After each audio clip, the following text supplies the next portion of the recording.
Love today dragon Dude படத்தோட தொடர் வெற்றியால hat-trick நாயகன் அப்படிங்கிற மிகப்பெரிய அந்தஸ்தோட வலம் வராரு பிரதீப் ரங்கநாதன். அடுத்ததா விக்னேஷ் சிவன் டைரக்ஷன்ல லவ் இன்சூரன்ஸ் கம்பெனி படத்தோட ஒர்க் முடிகிற தருவாயில இருக்கிறதால அந்த படத்தை பத்தின எதிர்பார்ப்பு ரசிகர்கள் மத்தியில அதிகரிச்சிருக்கு. பக்கத்து வீட்டு பையன் மாதிரி இருக்காரு, இவர் ஹீரோ மெட்டீரியலே இல்லைன்னு பல விஷமிகள் ட்ரோல் பண்ணாலும் ரசிகர்கள் மத்தியில இவருக்கு இருக்கிற கிரேஸ் நாளுக்கு நாள் இன்க்ரீஸ் ஆகிட்டே தான் இருக்கு.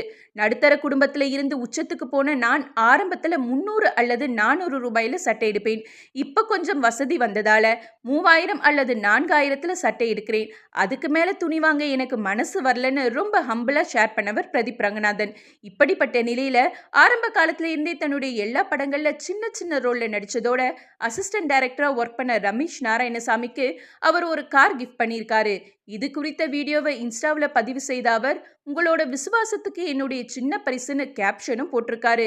இதுல என்ன பியூட்டினா, ஹீரோனாலே கெத்து காட்டுறவங்க மத்தியில பிரதீப் ரங்கநாதன் அந்த வீடியோவில் சாதாரண டிஷர்ட் மற்றும் கைலி கட்டியிருந்தது தான் வேற லெவல் சிம்பிளிசிட்டின்னு கமெண்ட் பண்றாங்க ரசிகர்கள்.